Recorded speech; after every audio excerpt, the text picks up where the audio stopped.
My son, a terrible darkness has returned to our world.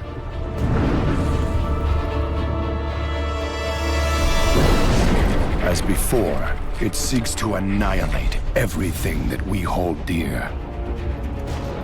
I go to face it, knowing I may not return.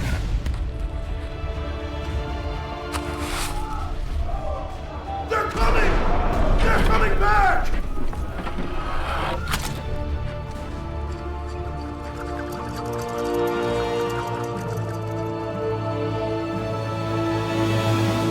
All my life I have lived by the sword.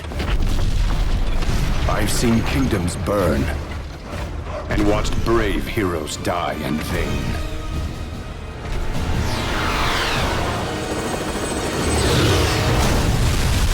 It's been difficult for me to trust after losing so much.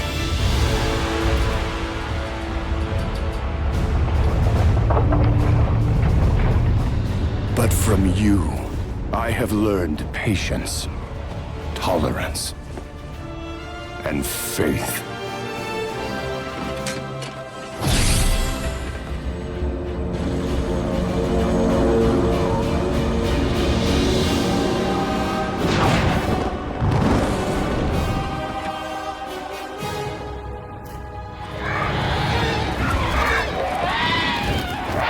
Open fire!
Anduin, I now believe, as you do,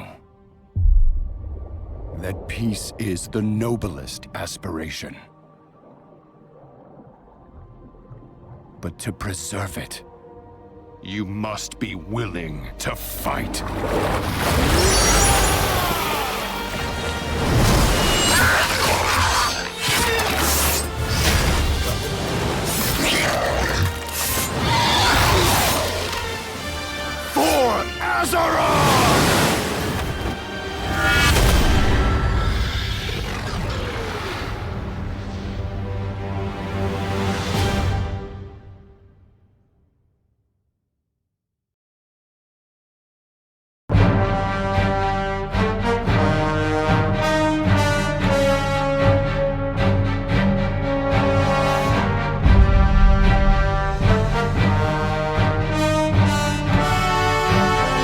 After all these years of working on Warcraft games, I think it still elicits this deep passion in us. I mean, we've been at this for over 20 years, and every day is a new challenge. Every day I feel like I'm 16 walking into this place.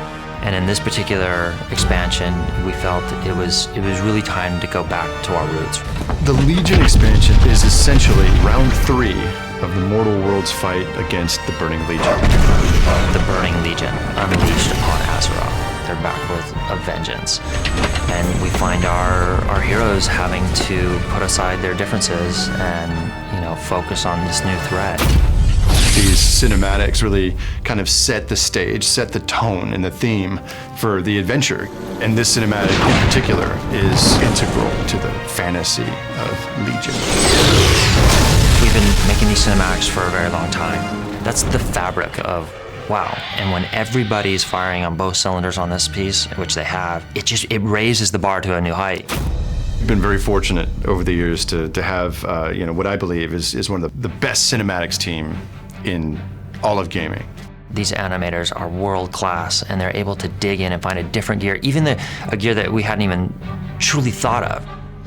And the work that Mark Messenger and his team have done on this cinematic has set a new bar for us, and so perfectly captures the tone and the tension, the scale of the conflict to come.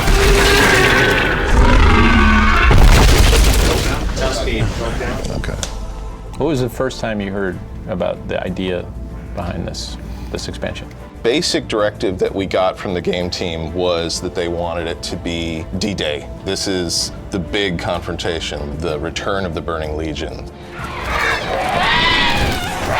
Open fire! What is the best way to encapsulate this idea of, the Horde and the Alliance both fighting bitterly against this, unstoppable foe? We can do big action, we can make amazing things happen. But what makes you care about it, I guess, is what I always come back to. We started trying to think of, well, what could be the heart of the piece? And eventually we did land on Varian. His relationship with his son is very well known. It's very important to the game. And so when that presented itself, it was just like, oh, yeah, that's probably it. We have a king going to war, and all of it really matters is a message from a father to a son. Exactly. My son, a terrible darkness has returned to our world. As before, it seeks to annihilate everything that we hold dear. I go to face it, knowing I may not return. With the monologue between the dad and his son, it's a little bit of a throwback to the Arthur's piece. My son, the day you were born, the very forests of Lordaeron whispered the name Arthas. It is definitely important for us to have that echo of the Lich King. We wanted to, say, well, that's kind of the bar. We want to try to achieve something emotionally, but how are you going to bring the spectacle? The very first thing that popped into my head was gunship. It's been difficult for me to trust after losing so much. We decided, okay, we want that. We sold it to the game team. It was not a sell. They were like, yes, please, that sounds great. This thing is so heavy as an asset. Are there issues with actually rendering it? It's a big set, but it's moving. There were a lot of technical requirements to making sure that we could keep all of our assets, our characters, their clothes, their armor, their hair, all in sync, and making sure that all worked was kind of a challenge. For simming, it ended up being a huge challenge because just moving a character with cloth through space, it's going to be dragged back. We had to develop a lot of tech for counteracting that motion. It was a great undertaking. From the animation perspective, the biggest challenge was, even though you're animating one character, we almost need to kind of like layer the animation, because whatever the character was doing, he would also be affected by what the ship was doing. And you have hundreds of other pieces that you need to take in consideration. Every change was like a ripple effect. The modeling team just did a fantastic job on it, and surfacing as well. First step is we see the concept art, we get super excited, and then we start thinking, all right, so how are we going to build it? So we had to restructure our pipelines to be able to manage multiple assets at once in one scene. It's 14 pieces, and it's a massive, massive asset. Probably the biggest asset we've built. To reinterpret the game asset into the cinematic space, you're going to have to add the idea of set dressing the piece with a lot of little elements. So we pieced it together bit by bit. For rigging, it's the ropes kept multiplying, and then we needed extra controls on them, and it just kept getting bigger and bigger. I wanted to add clouds opening up and have lots of very broad sunlight streaks run across the deck. Give you a real sense of the scale. Yeah.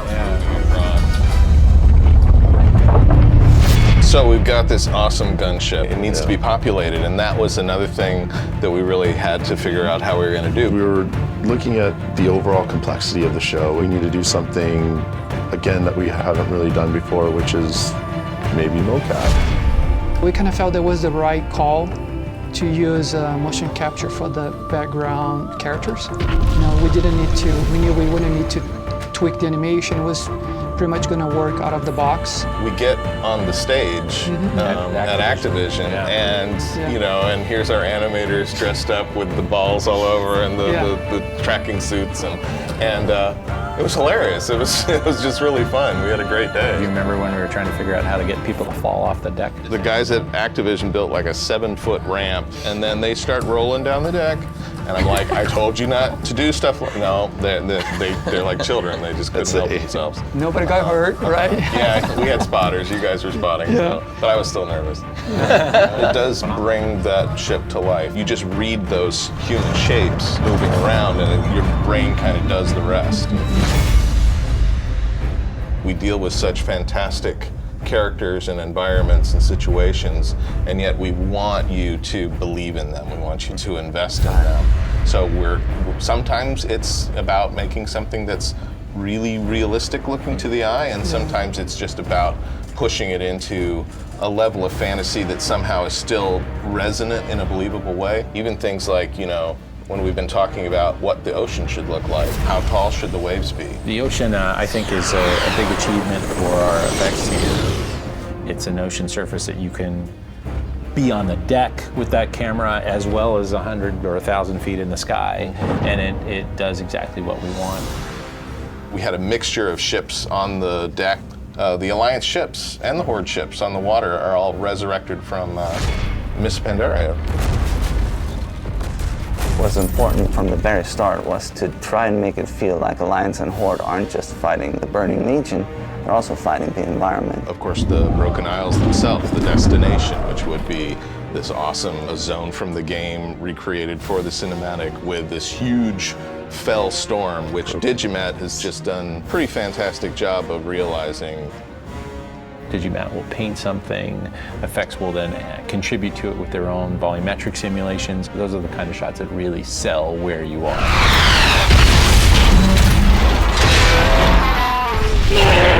The biggest challenge that we would face in the show is not just Varian, but also Sylvanas, and trying to really make both of these very iconic characters believable. With Varian, we found that fine balance and still look like an epic Blizzard character. I wanted him to feel like he's been through stuff and make him just maybe a little bit more worn out, you know, a little bit more haggard, some chisel to the face. Sylvanas Windrunner, she's like the battle queen. We thought this would be a great opportunity to make her feel like she's ready to take on the Burning Legion. There's a very interesting fine line we had to tread there to make her not come off too white, you know, or too blue. She's undead, but she's not a zombie. People have no idea how much work goes into these characters. We have moments where we're literally just centered on his eyes. I rush out of the studio just looking at people's eyes to see who had blue eyes. I was just literally just walking around, just, do you have blue eyes? Do you have blue eyes? Let me look at your eyes. This is the first time we've taken hair that's gone from dry to underwater. And then he gets out of the water, so it's drying. But it ended up being super fun and a good challenge for us to push it that far. We did something else that we haven't done before, which is we brought in performers to flesh out the performances themselves. Jim played Varian, and Anna is an actual archer who came in for Sylvanas. It's kind of magical for me because you guys go and you do your due diligence, and then I see it and it's like all of a sudden the emotion is there. I now believe, as you do, that peace is the noblest aspiration. But to preserve it, you must be willing to fight. We spent a lot of time working on our heroes, but we spent a lot of time working on our bad guys. We had these 3 major classes of demons, and we looked for opportunities to introduce ways to have them glow a little bit here and there. For the Infernal, that was simple. The Fellbat is actually a design that we got from the game team for this expansion. In the Fell Garden, they've had that kind of class of demons in the past, but this is sort of the latest iteration of that. The first time we saw the Fell Guard concept, it was like, wow, that's so cool. He will always be moving really fast on screen. Just decided to make sure that it looks very dynamic.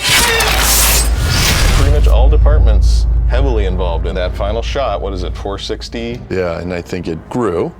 We were able to add more characters into that scene even, and make it really feel like, you know, the worst was yet to come. Like, man, it is really us against the might of the Burning Legion.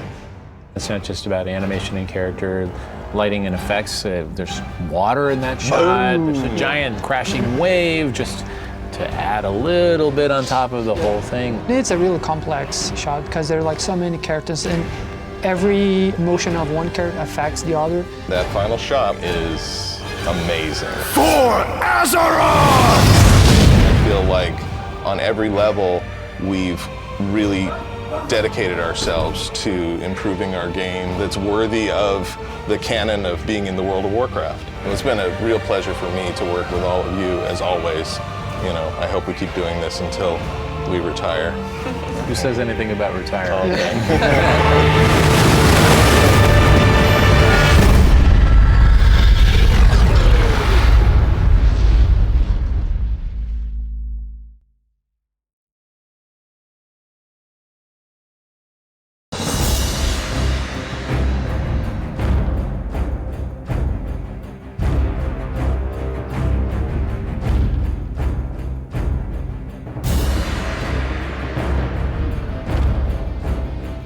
This expansion is about the greatest threat in the Warcraft universe, the Burning Legion, attempting to destroy all life on Azeroth and the planet itself. It was really important for us to have the Burning Legion in this expansion, and the natural place for us to go was the Broken Isles. We wanted the Legion invading Azeroth itself. We wanted the Legion crashing down and threatening our homelands, but in a place we hadn't seen before. Broken Isles is an opportunity for us to go very, very deep back into World of Warcraft's history, back to the War of the Ancients 10,000 years ago, and see some of the places where these climactic battles happened. During the Great Sundering 10,000 years ago, much of the Broken Isles sank into the sea, so half of it remained above but shattered and formed kind of an island chain. Gul'dan, the warlock, raised the broken part from the bottom of the sea, bringing the Tomb of Sargeras to our world. The Broken Isles is the location of our very powerful Pillars of Creation. We find out that this is going to be a central component of how to defeat the Legion and seal back the Tomb of Sargeras. The history of this area is so strong, and it's always been a hope of mine that we would get an opportunity to visit this landscape, visit the Broken Isles. We get to understand a little bit more about what happened there. It used to be the epicenter of Night Elf civilization, and basically ever since it was destroyed in a cataclysmic event, pretty much no one has been there. We're trying to define what is the lore. The lore tells us why things look the way they do. Broken Isles is visually stunning. It fits perfectly with the whole storyline behind Legion. We want to be able to feature different types of environments, and the best way to do that throughout an expansion is to actually have separation. The continent of the Broken Isles is comprised of Azuna, Val Shara, High Mountain, Stormheim, and Suramar. We have gone to great lengths to make sure that the game feels open and explorable. Broken Isles was an interesting one from a world-building perspective. There's so many key landmarks to this landscape, but that was a real driving factor in how we ultimately put it together. As players delve deeper into the quest and the backstories, they'll start seeing how sort of all these ancient civilizations, Night Elf, Naga, Highborn, how they all fit together.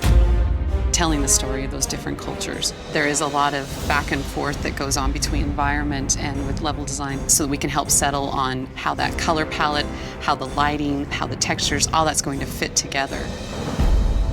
Azuna is the first zone that we started to make in this expansion. Anytime we start a zone, we like to look at real-world examples. So with Azuna, we were thinking a little more Greek Isle, a lot of like olive trees and that sort of like broad pastures that you would see. But then we added a lot more to it. We added all the Night Elf culture. Azuna is a zone that feels very inviting and very beautiful. As players, delve deeper into its dark secrets, they'll find out that not all is as it seems. These ancient Night Elf lands might have been cursed, and there's many Night Elf spirits that can't find peace. Azuna, I think it could be summed up as kind of like abandonment. A ghost town kind of thing, but it's a Night Elf ghost town. Something's not right.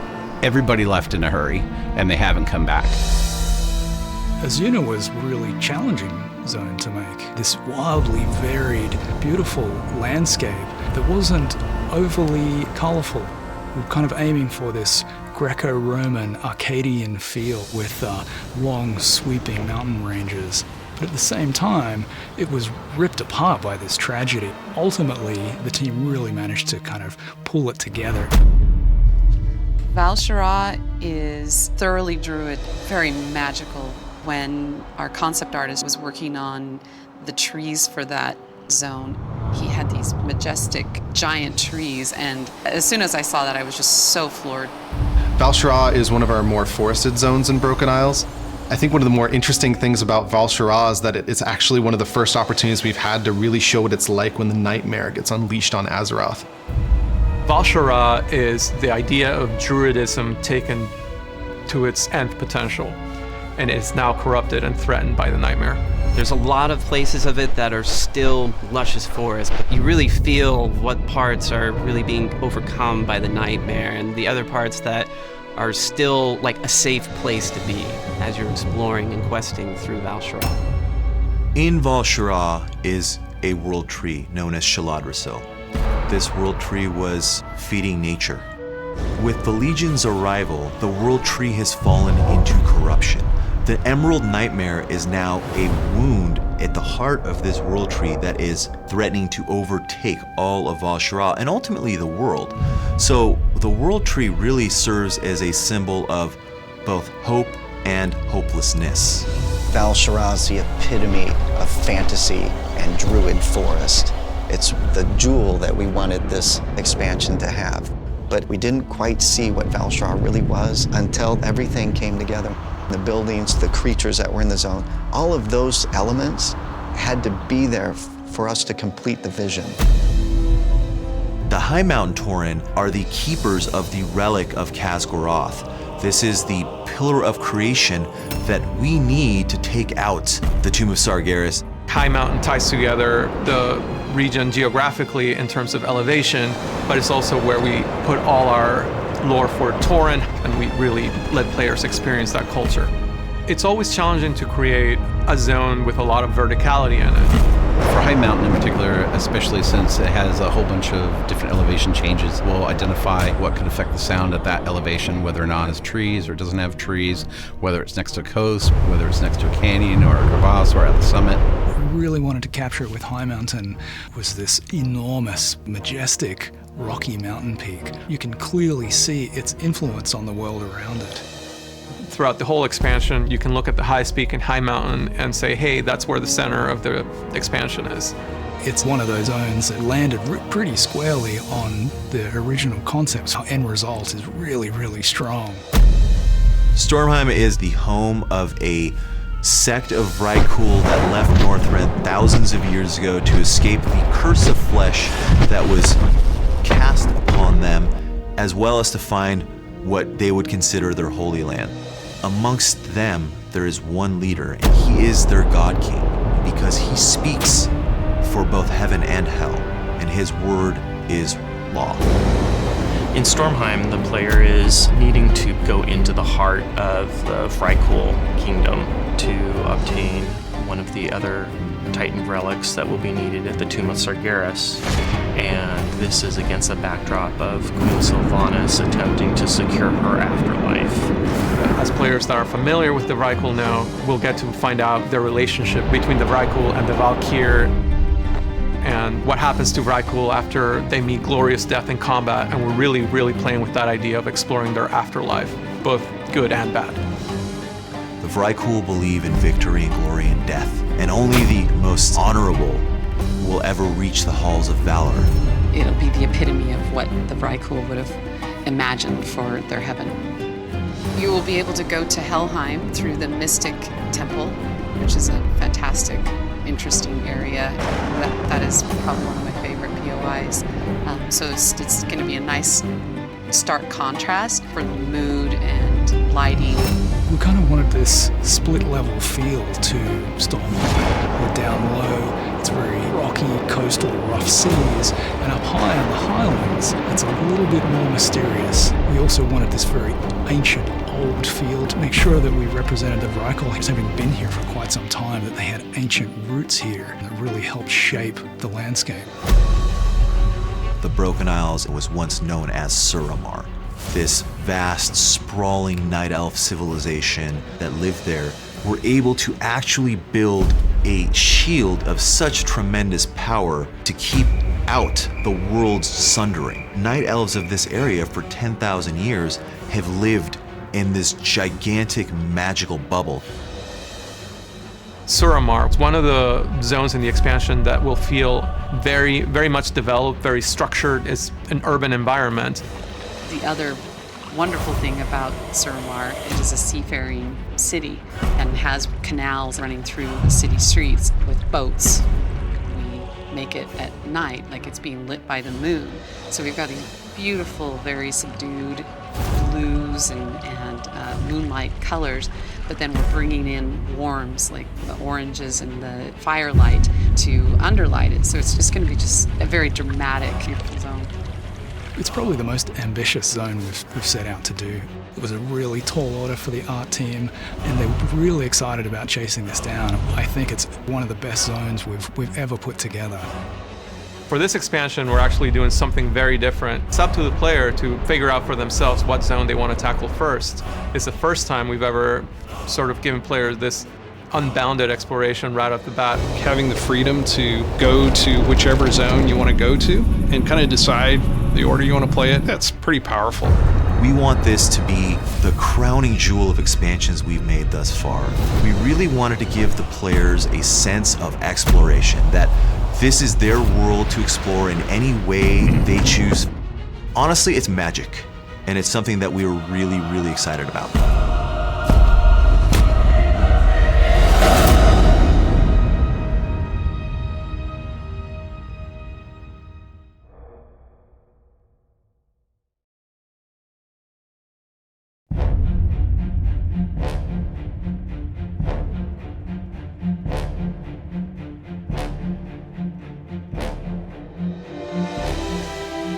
Each expansion we make weapons, and this time around we were doing something super different, which is we are only making artifact weapons. The weapons became one of the most important things in the entire game.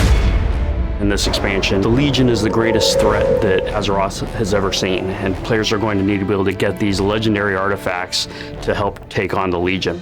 Artifact weapons are essentially powerful extensions of the player's classes themselves. They grow alongside the player, they gain powers alongside the player, they enhance the player's abilities as they fight in combat. The artifact is an item that you're going to carry with you for the entirety of the expansion. This is all about giving the player the ability to customize these super powerful weapons. We were looking for new ways for players to customize their characters and delivering on the fantasy that players have of what wielding a powerful weapon means. And as soon as we decided on artifact weapons as a central feature for Legion, we knew this was the perfect opportunity to make that happen. The inclusion of artifact weapons into the storyline, into the player's path, is a super exciting component of this next expansion. There's been any number of super legendary weapons, over the franchise's history. It felt natural putting these big crazy artifacts into players' hands. The Maw of the Damned, the Blades of the Fallen Prince, the Claws of Ursoc. Some of these weapons are some of the most well-known. Doomhammer is the mace wielded by Thrall. That's kind of the iconic part of Thrall's identity. But in the time of Legion, the hammer has forsaken him, and it's time for him to pass it on to a new owner. And that owner happens to be you, the player. We've also invented a lot of new origin stories for weapons you've never heard of before, weapons that have existed in our fiction, but that will be entirely new to the players. When we thought about the fantasy of wielding an artifact weapon, we thought it was really important that every player feel like they have something unique and powerful of their own. So we wanted to make sure that we had a wide breadth of different weapons available to the players. So in the end, we decided 36 individual artifact weapons for every single class spec in the game. Then on top of that, we decided to kind of do different variations for each one. Probably around 200 individual weapons. So this time around, we really focused on embellishing our weapons audio systems. When you wield this thing and bashing this thing, it just sounds epic and it's just heroic, and you feel that. This is a whole different way of doing it. We had to basically create all of these systems for the designers to be able to make it work. This expansion isn't going to actually have weapon drops like most expansions do.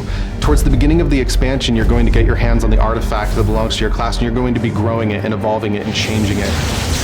That way, really a player is going to, rather than pick up a weapon, use it for a little bit and throw it away, they're able to invest more in the one that is kind of the most epic and the most interesting. It's the first time we've ever done any kind of weapon leveling system, but this brings it well and beyond to a whole new system. It's almost as if we're adding a whole new talent system on top of a specific weapon or item. We settled on the idea of having artifacts level up in parallel to your own character to give players a sense of alternate progression. As you're exploring the Broken Isles, you'll also be getting artifact power that makes your weapon stronger. So as you progress to unlocking new abilities and powers, your artifact becomes the ultimate weapon. Artifacts being able to gain experience on their own alongside the player was really important to us because it gave us a great avenue towards extended advancement, so that kind of progression can last far longer into the end game.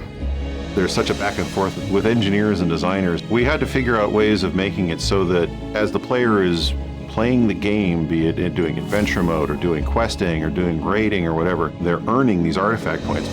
Artifact points are what you get by spending artifact power so that you can power up your weapon and unlock the different abilities.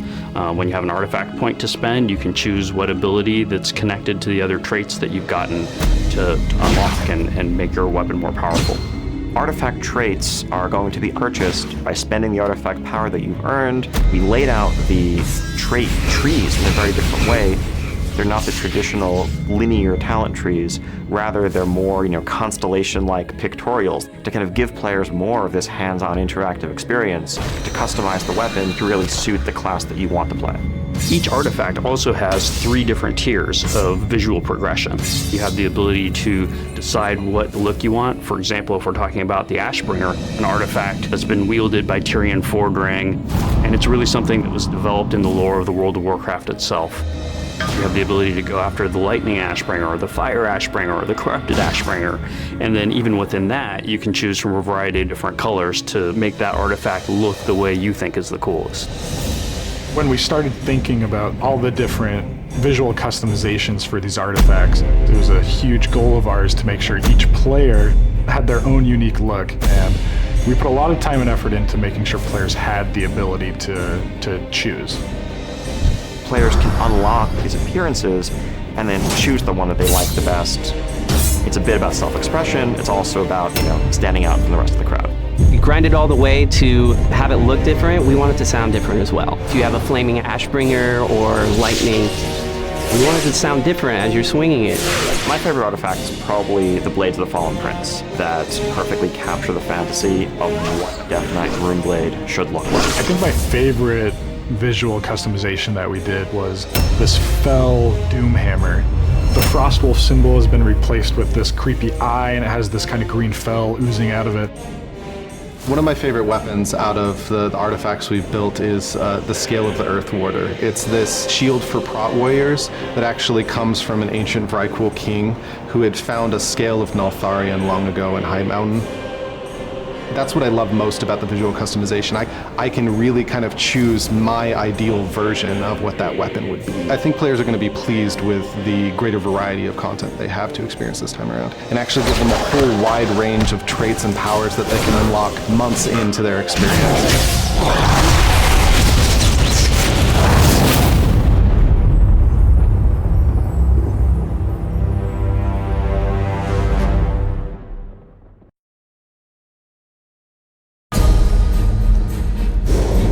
World of Warcraft for many people is more than just a game, it is part of their lifestyle. This time around, we're gonna do it up big.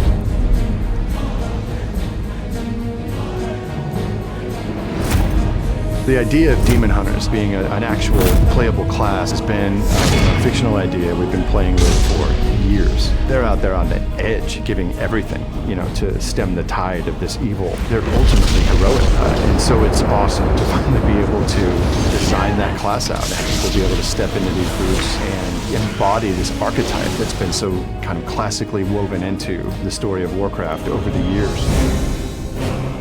When we decided to make the Demon Hunter as the 12th class in World of Warcraft, we knew that it was an exciting opportunity to actually carve out a unique space in the game. And it's something that we've always wanted to find a way to fit into our world. The Legion expansion was just the perfect fit, and we couldn't be more excited to finally make it happen. Demon Hunter has a lot of lore. I mean, players of the game have really wanted to play as a character like Illidan. People can finally experience this ultimate badassery of being a demon hunter. You start out at a high level, near max level, because we want you to be able to jump into the action as quickly as possible and do what you were designed to do, and that is kill the demons, save Azeroth.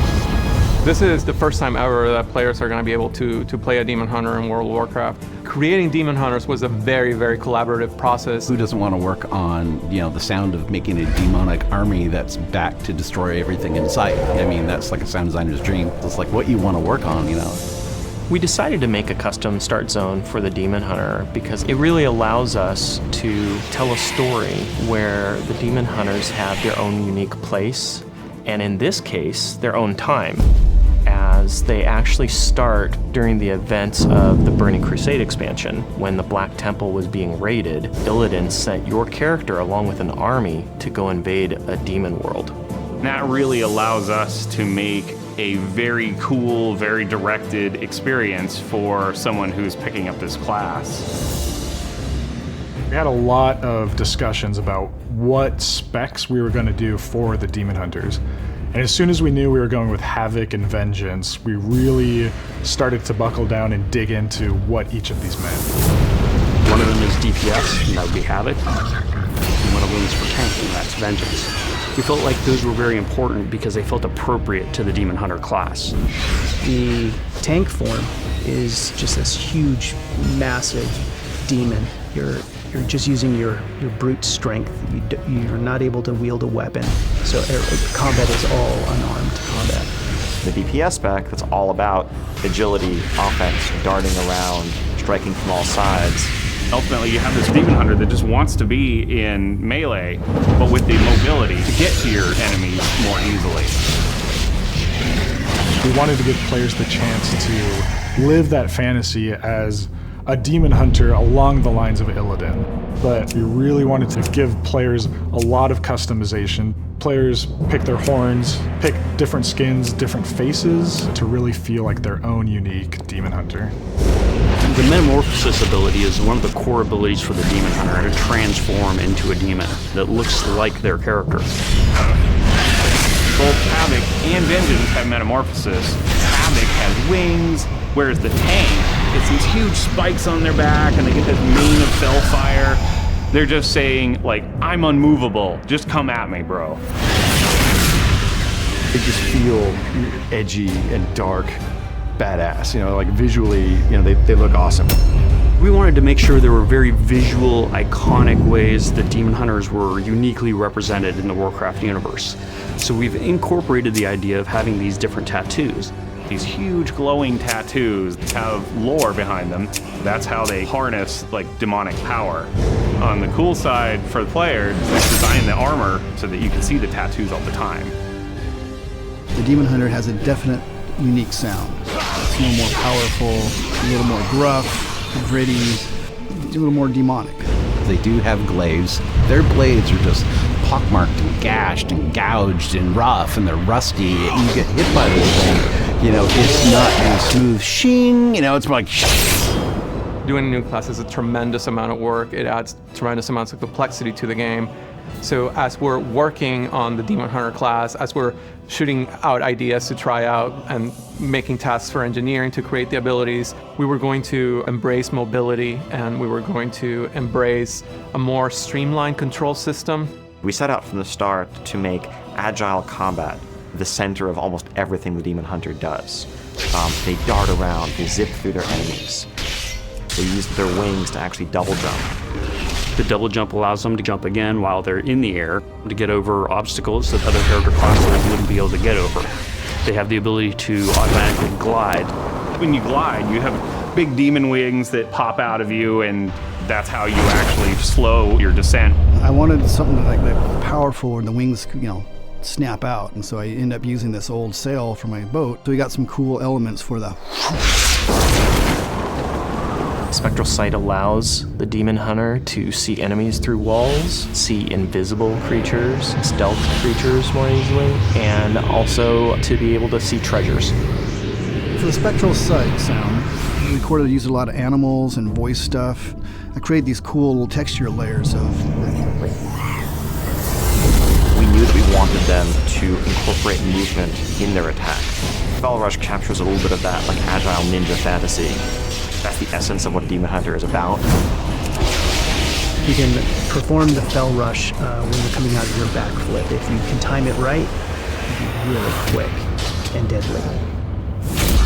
We are focusing on that super inhuman agility, combined with the demonic magic, and then ultimately, your ability to just release that demonic magic in both controlled ways and uncontrolled ways.